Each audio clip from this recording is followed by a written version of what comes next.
जो साधु महात्मा कुछ लोग थे जिनको वेद ज्ञान नहीं था, वे कहते थे कि संत मत का ज्ञान वेद में नहीं है। और जो वेद पाठी पंडित थे जिनको संतवाणी का अध्ययन मनन अनुशीलन नहीं था, वे कहते थे वेद ज्ञान संत मत में नहीं है। लेकिन हमारे गुरुदेव ने अंतः साधना की और उसकी पराकाष्ठा पर पहुंच करके आत्मदर्शन लाभ किया और लोगों की दृष्टि में उन्होंने चारों वेदों का अध्ययन किया और चारों वेदों का अध्ययन करके उन्होंने वेद दर्शन योग नाम की एक पुस्तक लिखी।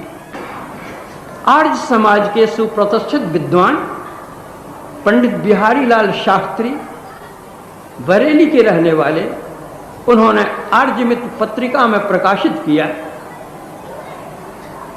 कि संत मत और वेद मत में जो खाई थी, महर्षि में ही परमहंस जी महाराज जी ने वेद दर्शन योग लिख करके खाई को पाट दिया।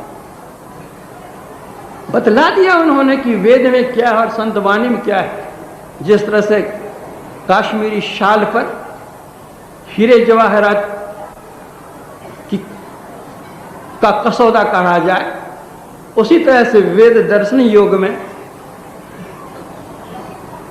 सारे श्लोकों का मंथन करके मात्र 108 श्लोक लेकर के, मंत्र लेकर के उस पर उन्होंने अपनी टिप्पणी देकर के कसीदा काढ़ दिया है, जो सर्वसाधारण के लिए सुलभ हो गया।